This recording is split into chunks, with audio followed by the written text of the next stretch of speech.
새 언약을 맺으리라라는 제목으로 같이 말씀을 나누겠습니다. 그 전까지 31장 전의 내용들이 북이스라엘의 회복에 대한 말씀을 했다면 이제는 남유다의 회복에 대한 말씀입니다. 23절에 하나님은 사로잡혀간 유다 백성들이 돌아와서 다시 의로운 초소 또 거룩한 산이라는 말을 쓰게 될 것이라고 말합니다. 의로운 초소 거룩한 산은 예루살렘을 말하는 것이죠. 그러나 지금 예루살렘은 다 무너졌습니다. 성전은 다 파괴됐기 때문에 더 이상 의로운 곳이다, 의로운 초소다, 거룩한 산이다라는 말을 쓸 수가 없는 것이죠. 그런데 그 말을 다시 쓰게 해주겠다는 말씀을 하시며 예루살렘의 회복과 또한 성전의 회복을 이야기하십니다. 또한 유다와 성읍에 농부와 목자가 함께 살게 될 것이라고 24절에 말씀하시면서 모든 생업이 회복될 거라는 거예요. 농부, 농사 짓는 사람, 또 목축업을 하는 목자들 다 회복이 될 것이라는 거죠. 그리고 25절에 하나님은 피곤한 심령을 상쾌하게 하고 모든 연약한 심령을 만족하게 하신다고 말하면서 심리적이고 영적인 회복이 우리한테 있을 것이라고 얘기합니다. 다시 말해서 이게 전방위적인 전인적인 회복을 얘기하는 거예요. 단순히 물질적이고 국가의 어떤 주권이 회복되고 거기에 국한되는 게 아닙니다. 우리의 모든 생업이 회복되고 물질이 회복되고 육체가 회복이 되고 우리의 마음과 영혼의 회복이 동반하게 된다라고 얘기합니다. 모든 것이 회복되게 되었으니 잠을 푹 자게 되는 거죠. 26절에 보니까 깨어보니 내 잠이 달았더라. 내가 방금 잤던 잠은 참 푹 잤던 잠이다. 막 뒤척이면서 고민하면서 잤던 잠이 아니라는 고백을 하게 되는 것이죠. 여러분, 하나님께서는 우리의 마음을 상쾌하게 해 주시는 분이신 줄 믿습니다. 주님은 우리의 심령을 만족하게 해 주실 수 있는 유일한 분이라는 거죠. 우리 자녀가 또 좋은 소식을 들고 오면 우리의 마음이 흡족합니다. 근데 그것도 오래가지 않아요. 결국에 우리의 마음을 영원히 시원케 해 주실 수 있는 분은 오직 하나님 한 분뿐인 줄 믿습니다. 그래서 우리가 가끔 기도할 때 그런 기도를 해요. 하나님, 우리가 하나님의 마음을 시원케 하게 해 주십시오. 그 말 뜻은 너무나도 좋은 말 뜻인데 가끔은 그 말을 들으면서 저는 이제 불편함을 느낄 때가 있습니다. 왜냐하면 제 인생을 돌아봐도 제가 하나님의 마음을 그렇게 시원케 해드린 경험이 거의 없는 것 같아요. 하나님 마음을 아프게 해드리고 섭섭하게 해드린 경우는 더 많죠. 결국에 우리가 누구 사람의 마음조차도 시원케 해줄 수 있습니까? 우리 배우자와 우리 자녀의 마음도 상쾌하게 하지 못하는 게 우리예요. 부족한 우리죠. 우리가 아무리 노력해도 그렇게 할 수 없습니다. 하지만 우리의 마음을 시원케 해주실 수 있는 분이 있다면 하나님이죠. 하나님은 항상 우리의 마음을 시원케 해주시고 상쾌하게 해주시고 피곤한 심령을 회복시켜 주시며 우리 영혼의 참 만족을 주시는 분이라고 오늘 말씀을 통해 우리에게 말하고 있습니다. 그러니까 우리가 다른 것에 소망을 두지 말아야 돼요. 자녀에게 소망을 둬봤자 실망밖에 없습니다. 우리가 다른 어떤 것들, 바뀌고 변하는 것들에 소망을 두지 마시길 바랍니다. 우리의 마음에 실망만 더할 뿐이죠. 믿는 도끼에 발등시킨다 다 알지만 또 믿다가 또 발등시키는 게 우리예요. 그러니 우리의 마음을 가볍게 하고 우리의 모든 짐을 대신 져 주시겠다 말씀하신 예수 그리스도께 여러분의 인생의 모든 짐을 맡기시고 가벼운 마음으로 살아갈 수 있는 이 아침이 되시길 바랍니다. 27절에서 30절 말씀은 철저한 심판만큼 완벽한 회복이 일어날 것을 말씀하십니다. 27절에 하나님은 사람과 짐승의 씨를 뿌리겠다고 말합니다. 다시 말해 인구가 늘어날 것이고 짐승들이 번성하게 될 것이라는 이야기입니다. 이스라엘과 유다가 지은 죄로 인해 하나님께서 내리신 심판과 징계는 철저했죠. 어떤 것도 가능하지 않을 것처럼 뿌리째 모든 기반이 뽑혀 나갔습니다. 그러나 하나님은 28절에 그런 철저한 심판만큼이나 철저하고 완벽한 회복이 있을 것이다. 내가 그들을 깨우고 세우고 심을 것이라고 말씀하고 계십니다. 그러면서 아버지들의 죄로 인해서 너희가 지금은 바벨론에 끌려가지만 어린아이들 같은 경우는 무슨 죄가 있습니까? 부모들이 실패하고 부모님들이 이 잘못한 것 때문에 자녀들까지 지금 피해를 입고 지금 다 포로로 끌려가고 있는 거예요. 그런데 하나님은 어떻게 하겠다고 하십니까? 29절에 아버지가 신포도를 먹었으므로 아들의 이가 시다라고 하는 것을, 그런 속담을 바꾸겠다 얘기하는 거예요. 아버지가 잘못했던 것이 아들에게 물려지는 것을 막겠다고 얘기하시죠. 30절 말씀 우리 같이 한번 읽겠습니다. 시작. 신포도를 먹는 자마다 그의 이가 신 것 같이 누구나 자기의 죄악으로 말미암아 죽으리라. 아멘. 이제는 누구든지 자기의 죄로 인해 심판을 당하게 될 것입니다. 연좌의 죄를 묻지 않고 각자의 책임의 죄를 강조하겠다는 말씀입니다. 그러니까 이제 이런 책들이 예전에 유행했다고 그랬죠. 뭐 가게에 흐르는 저주를 끊어라. 그러니까 이게 완전 잘못된 거예요. 성경 조금만 읽으면은 이미 구약에서 하나님이 그런 모든 것들을 다 끊어버리겠다고 얘기하셨습니다. 아비의 죄가 자식에게까지 대물림되지 않게 하겠다고 이야기하시며 각자의 책임을 각자가 지게 하겠다라고 말씀하신 거예요.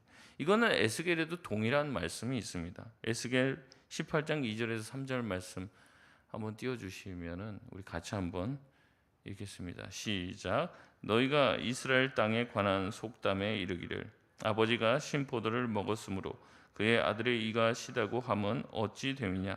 주 여호와의 말씀이니라. 내가 나의 삶을 두고 맹세하노니 너희가 이스라엘 가운데서는 다시는 이 속담을 쓰지 못하게 되리라. 아멘. 하나님의 말씀은요, 더 이상 아버지의 죄 때문에 아들이 고통당하는 일이 없게끔 회복시키겠다. 너희가 지금 아버지의 죄 때문에 지금 바벨론에 끌려왔다 이렇게 생각하지만 그거를 끊어버리겠다는 거예요. 다시 무슨 어떻게 된다는 거예요? 이 자식의 세대에는 다시 이스라엘로 돌아가고 회복되게 될 것을 말씀하는 것입니다. 더 이상 조상들의 잘못으로 인하여서 그 잘못에 대한 영향을 받지 않고 그 안에서 자유하게 하겠다는 약속인 거예요. 가끔 그런 사람들이 있습니다. 우리 부모가 그렇게 해서 내가 이 모양이 이 꼴이다. 우리 부모가 이래서 내가 이렇게 할게 할 수 없다. 뭐 이런 얘기들을 해요. 근데 세상을 보면요, 그런 사람도 있지만 부모가 못나도 자식에서는 새롭게 자기 인생을 또 일구어 나가고 바꿔 나가는 사람들이 얼마나 많은지 몰라요. 근데도 자기가 그렇게 살기 힘드니까 싫으니까 핑계를 잡고 되는 거죠. 하나님은 애초부터 구약에서부터 말씀하십니다. 그대로 흘러내려오는 모든 것을 끊어서 각자가 자기가 자기 인생에 책임을 지게 하겠다고 이야기하는 것이죠. 아버지의 잘못으로 바벨론에 끌려왔는지 몰라요. 하지만 하나님은 그들에게 다시 한번 해방의 기쁨을 주겠다고 약속해 주십니다. 31절에서 34절의 말씀은 새 언약에 관한 말씀입니다. 옛 언약은 32절에 보면 애굽에서 인도하던 날에 맺었던 시내산 언약을 말씀하십니다. 하나님은 그 언약을 통해 결혼으로 상징되어지는 결혼식과 같은 거예요. 서약을 한 거예요. 시내산에서 단순히 내가 너희들과 함께하겠다 이런 의미가 아니라 하나님이 남편이 되고 이스라엘 백성들은 신부가 되어서 결혼한 것으로 상징하며 이야기합니다. 하나님은 그들의 남편이 되어주셨지만 이스라엘은 가늠한 여인처럼 남편이신 하나님을 버리고 이방 우상을 따라갔습니다. 33절에 하나님은 새 언약을 두 돌판에 새기지 않고 마음에 새기겠다고 얘기해요. 옛 언약은 두 돌판에 새겨졌습니다. 그 돌판을 들고 내려오는 모세가 우상 숭배하는 백성들을 보고 어떻게 해요? 돌판을 던져서 그 돌판이 깨졌잖아요. 그걸 보고 저도 처음 읽을 때는 야, 어떻게 하나님이 새겨준 그 돌판을 그 던져갖고 아무리 화가 나고 욱하고 그래서 뭐 예전에 그 애굽에 있을 때도 그 욱해갖고 사람 때렸잖아요. 그래서 죽였는데 이게 아직 성질을 못 버렸구나 이런 생각이 들었는데 그런 의미가 아니라 사실 그거를 뛰어넘는 얘기입니다. 돌판에 쓰여진 그 계명은 반드시 어떻게 된다는 거예요? 시간이 지나면 깨지게 된다는 얘기예요. 깨지게 된다는 거. 돌판에 새겨놨으니까 영구하다 이게 아닙니다. 돌판에 새겨진 건 언젠가는 깨지게 된다는 겁니다. 그러나 새 언약은 깨질 수가 없어요. 왜 그렇습니까? 어디에 새겨지기 때문에 그래요? 마음에 새겨지기 때문에 깨어질 수가 없습니다. 마음에 새겨진 거 뭐 어떻게 잡아 꺼내서 던질 수가 있냐는 거죠. 이 새 언약이라는 말은 옛 언약, 언약이라는 측면에 있어서는 연속되는 의미가 있습니다. 그러나 새 언약이라는 얘기는 다른 것이죠. 다른 부분이 존재하다는 거예요. 그렇기 때문에 이 새 언약의 새롭다라는 의미는 완전히 새로운 것이 아니라 다시 새로워졌다는 얘기입니다. 갱신되어지고 개혁되어지고 다시 지어졌다라는 의미를 가지고 있습니다. 옛 언약은 파기될 가능성이 있죠. 그러나 새 언약은 결코 파기될 수 없음을 이야기합니다. 새 언약의 내용은 무엇입니까? 34절 말씀인데 우리 같이 한번 읽겠습니다. 시작. 그들이 다시는 각기 이웃과 형제를 가리켜 이르기를 너는 여호와를 알라 하지 아니하리니 이는 작은 자로부터 큰 자까지 다 나를 알기 때문이라. 내가 그들의 악행을 사하고 다시는 그 죄를 기억하지 아니하리라. 여호와의 말씀이니라. 아멘. 이스라엘 실패의 이유는 무엇이냐면 하나님을 몰랐기 때문에 실패한 거예요. 이스라엘 백성들이 하나님을 몰랐기 때문에 실패했다는 거죠. 근데 돌아보면 이스라엘 백성들이 하나님을 모릅니까? 알죠. 그들은 태어나자부터 모태에서 이 토라 모세오경의 말씀을 어렸을 때부터 배워요. 익히고 외운단 말이죠. 하나님께서 우리를 어떻게 인도하셨는지 부모의 입술을 통해서 배웁니다. 애굽에서 건져내신 분이 누구시고 또 광야를 인도하시고 광야에서 만나와 메추라기로 그들을 40년간 먹이시고 입히시고 그들의 옷이 헤어지지 않게 하시고 가나안 땅에 들어가서 정복하게 하신 분 다 하나님이라는 사실을 귀로 들어서 알고 있단 말이에요. 근데 문제는 뭐예요? 하나님이 말하는 거예요. 너희는 나를 모른다. 그러니까 어렸을 때부터 하나님의 말씀에 대해서 배우고 하나님을 배웠는데 뭐라고 얘기냐면 하나님은 너희는 나를 모른다 그렇게 말씀하시는 거예요. 그래서 호세아 선지자를 통해서 우리에게 뭐라고 얘기하셨습니까? 너희는 여호와를 알라. 힘써 여호와를 알라. 우리의 문제가 뭐냐? 하나님을 모르기 때문에 그렇다라고 얘기하는 거예요. 여러분 이 말은 무슨 말이냐면 우리가 그냥 아는 것과 진짜 아는 건 다르다는 거예요. 그냥 아는 거. 하나님 계시지. 하나님 계시겠지. 우리 부모님 들어보니까 있는 것 같네. 이런 거랑 진짜 하나님을 알고 믿는 것은 다르다는 겁니다. 이스라엘의 실패와 징계는요, 결국에 하나님을 진짜 몰라서 생긴 거예요. 정말로 몰라서. 귀로는 들어서 알죠. 자기들이 하나님 믿는다는 거 알고 제사도 드리고 다 합니다.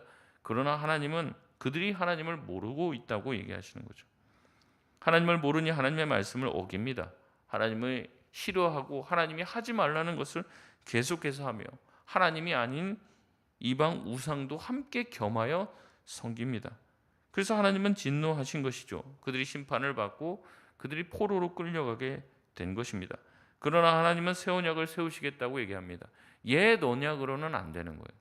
새 언약을 세우시는데 새 언약을 통해서는 어떤 일이 벌어지냐면 모든 사람들이 하나님을 참으로 아는 지식을 얻게 될 것이라고 얘기합니다. 작은 자부터 큰 자까지 다 하나님을 정확하게 알게 될 것이라고 약속해 주시는 거죠. 그리고 또한 어떻게 하십니까? 내가 그들의 악행을 사하고 다시는 그들의 죄를 기억하지 않을 것이라고 이야기합니다. 하나님의 백성이 자신이 지은 죄를 하나님이 사하시고 기억하지 아니하실 것이라고 하는 약속은 더 이상 동물 제사가 필요 없다는 이야기를 하고 있는 거예요. 영구한 제사가 드려질 것이고 영원한 용서와 영원한 제사함이 이루어질 것이라는 것이 새 언약의 핵심입니다. 여러분, 우리 모두가 하나님을 알게 되고 영원한 용서를 받게 되는 것, 여러분 이것이 누구를 통해서 이루어졌습니까? 바로 예수 그리스도를 통해서 이루어진 거죠. 근데 유대인들은 아직도 몰라요. 이 새 언약이 자기들에게 아직도 지금 실현이 안 됐다고 생각하고 계속 그것을 실현해 줄 메시아를 기다리고 있다는 거죠. 그들은 이미 처음에는 새 언약이 이루어진 줄 알았습니다. 그러나 바벨론 포로가 끝나고 나서 그들의 포로 생활이 끝나지 않았어요. 예수님 시대는 누구의 지배를 받았습니까? 로마의 지배를 받잖아요. 그러니까 이 새 언약이 뭔가 된 줄 알았는데 아니라는 것을 알게 된 거예요. 그리고 이 회복이라는 게 단순히 국가적인 회복이 아니라는 것을 몰랐던 거죠. 그러니까 계속 예수님이 오셔서 말씀해도 예수님을 믿지 못했던 겁니다. 새 언약을 이루기 위해서 모든 사람이 다 하나님을 알아야 된다고 생각하니까 그들이 착각을 하고 율법을 막 강조하고 가르치는 바리새인들이 늘어나게 되고 여러 조항을 두고 말씀을 자꾸 가르치고 율법을 준수하면 새 언약이 이루어질 줄 안 것이요. 그러나 그것이 아니죠. 하나님이 주시려고 하는 새 언약의 약속은 우리 심령의 변화를 얘기합니다. 마음에 새기겠다는 거예요. 하나님의 말씀. 그래서 이게 지워지지 않게 하겠다는 거죠. 모든 사람 예수 그리스도 안에만 있으면 누구든지 하나님을 알 수 있게 되는 것이고, 하나님을 아는 자는 반드시 죄의 용서함과 사함을 얻게 될 것이라는 것이 새 언약의 핵심입니다. 결국에 이것이 예수 그리스도 안에서 이루어졌다는 얘기를 우리 가운데 하고 있는 것이죠. 35절에서 40절 말씀은 하나님의 구원 의지를 이야기합니다.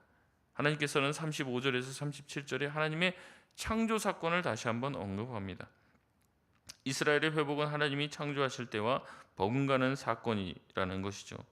36절 말씀을 보면 이게 지금 저주를 하는 건지 축복을 하는 건지 여러분 헷갈리실 수 있는데, 이게 반어법이에요.